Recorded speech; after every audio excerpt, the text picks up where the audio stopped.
A week after the Orlando terror massacre, lawmakers on both sides of the aisle are proposing gun control measures in the Senate today.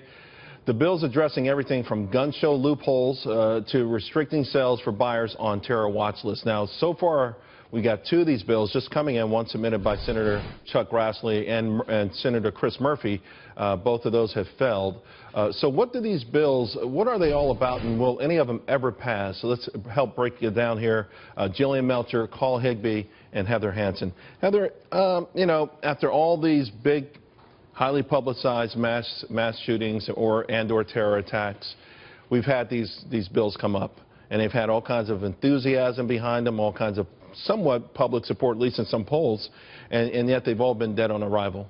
It's terrible, the lack of compromise that we're seeing right now. Since Sandy Hook, there have been 30 moments of silence in Congress over various gun shootings, and yet not one vote on the floor. Listen, you can have differences of opinions, but it seems to me that Senator Cornyn's vote, his proposal, is something that Loretta Lynch can get behind, the NRA can get behind. Why our senators can't get behind a proposal like that and just take baby steps if that's what it needs to be? I just don't understand. I think the red flag for the left on that would be sort of the due process part and the 3 days. I mean, you're a lawyer. I mean, could we jam in this many cases? Can judges handle that many cases in a 3-day window? They should be able to. I mean, you just need to allow more resources for it. It certainly is possible, and it's something that we should certainly try to see. I mean, there has to be some sort of step. To continue to say, well, there's nothing that we can do and continue to allow these types of things to happen is unacceptable and unnecessary. We've got to try something, and small steps are better than no steps. Carl, what do you make of it? Well, look, you have this, like you said, you have these knee-jerk legislation proposals that come across the floor every single time we have a mass shooting. They even say none of these 4 bills would have stop this shooter. None of them. Look, you can ban guns, you can restrict guns all you want. Ask France, they'll disagree that works. But a ban on all Muslims wouldn't have stopped Orlando either.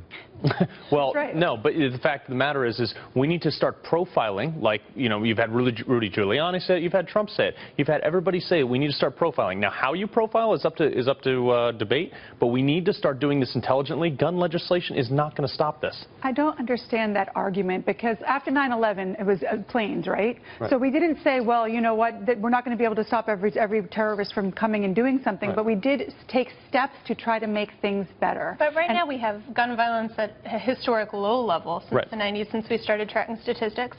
And I think there's a lot of skepticism, first of all, that gun prohibition, if you want to put it that way, is going to work any better than any other form of prohibition. But we're not on top talking of that, about prohibition. On top of that, I think that's a pretty fair comparison. And on top of that, I've been very interested to read the news reports today about LGBT groups and the growing interest within their community in guns. You saw one of the main lesbian groups, their Facebook following, pro-gun, has very significantly increased. Same with gun ranges. They're seeing a lot of LGBT customers come in. Same with gun stores. So I think this is not necessarily as left and right as we think it is. I totally agree with that, but when you talk about gun prohibition, it's just not fair. It's just not fair to the people who are trying to say that let's try to find a way to counter this. There should be mental health. I mean, look, you had that guy going into the Donald Trump rally today. If he had a gun, as opposed to trying to take it from the cop that was there could have been a real tragedy there. But ultimately, are we blaming the gun, though, and not the people who? You don't blame spoons for people getting so. fat. You don't blame the Boeing for hitting the Twin Towers.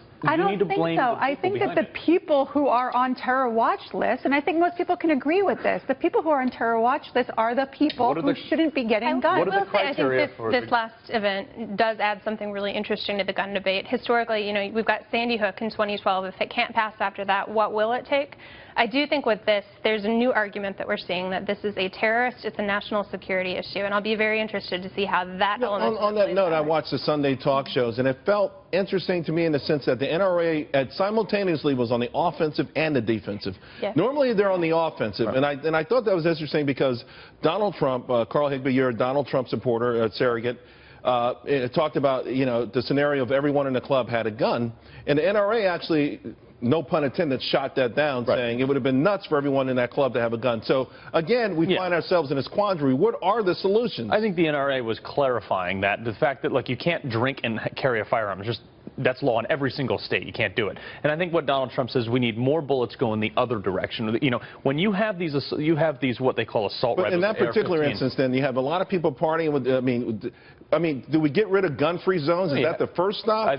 First thing we do? You get rid of Because isn't that a big target? Doesn't that say, hey, come in if you want to kill everybody in the joint? No one's going to shoot back. Here's the problem: is you have all these people. Every time there's a tragedy like this, every time there's a mass shooting or a bomb goes off, you have police running in carrying these AR-15s. So why is it that the very weapon that we're calling in to support us and back us up are the ones they want to ban from the general public protecting ourselves?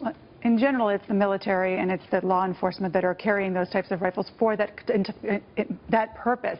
But I think Jillian's point and your point is correct, that these people are now saying, look, if there's not going to be gun control like the LGBT community, then we have got to arm ourselves. Listen, I think that when it comes to mental health, when it comes to terrorists, when it comes to people on the no-fly list, these are the people that we should be looking at twice before we go and give them a gun. And I think most people agree with that. And the fact that our lawmakers can't follow what most people want is frustrating. But what is the criteria to get on that terrorist watch list? Until they define that, I don't even want to have the conversation. I mean, it's a politicized list, and we know how that works. And you know, there's apparently there's one more that wasn't voted on today. One more bill that's some form of compromise that maybe, who knows, we'll see. But it's a delicate thing because you never want to mess with the Second Amendment. I think everybody wants the right ultimately to defend themselves and their families. Yes, sir. Thanks a lot, guys. You're fantastic.